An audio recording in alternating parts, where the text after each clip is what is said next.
isa nga bang sangre si Dea or hindi? Ano sa tingin nyo? Let me know in the comment section yan. Brilyante ni Pirena ang brilyante ng apoy laban sa tatlong mga brilyante at sa Esperanto ni Mitena. Ang bangis nung labanan nila, ang tatlong sangre ay nagkita-kita na rin after gayahin ni Pirena yung wangis ni Mitena dito at makuha niya yung balintataw ni Nunong Imaw. Kaya niyang kontrolin ang hangin. Kaya niyang or napahinto niya yung mga pana na dapat tatama kina Pirena. Ano ang magiging kapalaran din ni Mitena ngayong pinagtaksilan na siya ng kanilang or ng kanyang mga obla. Abisala mga Encantadix, grabe no? More than 60 episodes na ang Encantadia Chronicle Sangre. At literal na nasa Encantadia na tayo dahil pumasok na sa mundo ng Encantadia sina Terra, si Pirena, dahil nga sabi nga ng iilan na Encantadia arc na. Tapos na ang Distrito 6, ang mundo ng mga tao arc at pumasok na talaga tayo sa totoong kwento ng Encantadia. Gaya ng napanood natin na nakarating na sa Encantadia si Terra, although nahihiwagaan pa siya, no? At kinikilala niya pa talaga yung mga nilalang, yung mundo ng Encantadia. Even though gulat na gulat siya sa mga Adamian, takot na takot siya noong una. Nakita din natin dito yung kung paano kinuha ng mga oblar ni Mitena yung balintataw ni Nunong Imaw na kung saan ginamit yon ni Mitena para alamin kung saang lupalop nagtatago sina Flamara, Adamus at iba pang mga nag-aklas kay Mitena dito. Nagtagumpay sila sa pagkuha ng balintataw ni Nunong Imaw, but ang exciting part dito ay yung pagkuha or pagbawi ni Pirena sa balintataw ni Nunong Imaw. Nakita natin doon kung paano lumusob sina Terra at Pirena, or well, technically si Pirena lang naman yung lumusob sa mismong pinagalagyan ni Mitena dun sa tungkod ni Nunong Imaw. After gayahin ni Pirena yung wangis ni Mitena dito at makuha niya yung balintataw ni Nunong Imaw, yung fight scene nila ni Mitena at Pirena, napakaangas, diba? Yun yung siguro highlight ng week 13 ng Sangre. Brilyante ni Pirena ang brilyante ng apoy laban sa tatlong mga brilyante at sa Esperanto ni Mitena. Ang bangis nung labanan nila, no? Talagang apoy laban sa niebe. Pirena versus Mitena 2.0.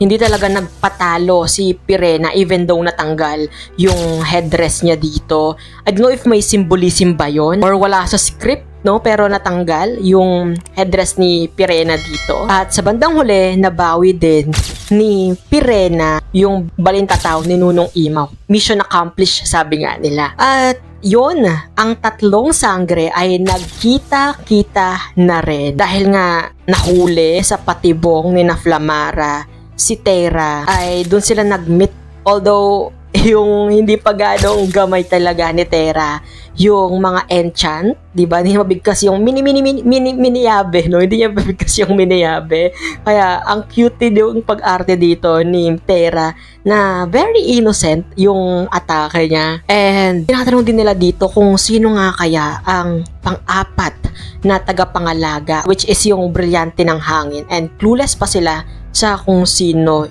yon. Well, ramdam ko rin yung hinagpis ni Dea dito. Kudos sa pag-arte ni Angel Guardian nung sinarado ni Mitena yung lagusan sa may Adamia. Grabe yung emotion niya doon, no? Kahit na, alam mo yun, ramdam mo talaga yung galit niya kay Mitena dito.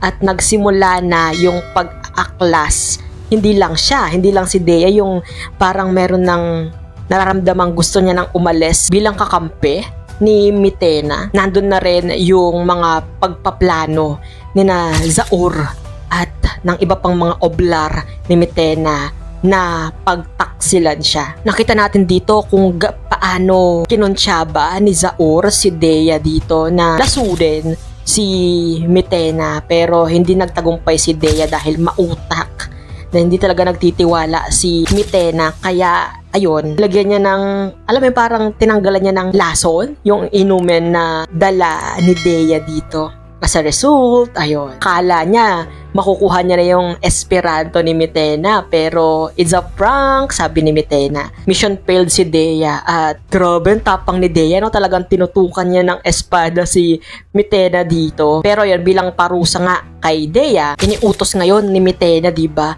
na paslakin si Dea. Pero hindi natuloy dahil may pumana, may nagligtas kay Dea, na I think yung mga bandidong yun is kakampi ni Zaur, or inutusan sila ni Zaur, kasi parang nakikita ko doon sa mga bandidong yun na lakas maka-asval 2.0 nila, may pumapana, no?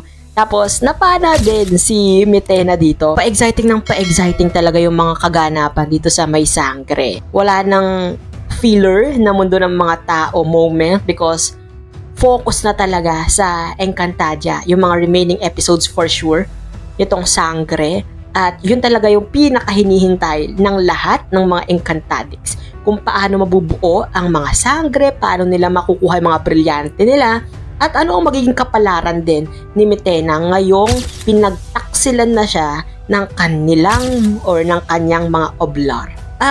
Take note ha, may isang scene dito si Dea na kung saan kaya niyang kontrolin ang hangin.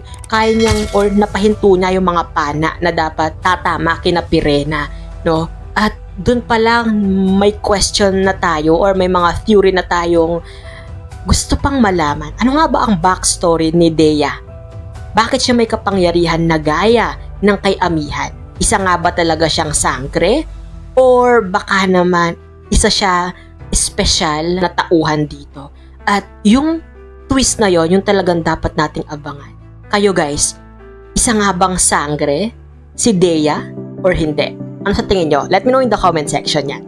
Syempre kung hindi ka pa rin nakasubscribe sa channel ko, don't forget to hit that subscribe button, that notification bell para lagi kang updated sa mga videos na i-upload ko pa. That's been CJ guys, your man of letters. Stay safe and stay motivated. Thank you for watching. Bye-bye!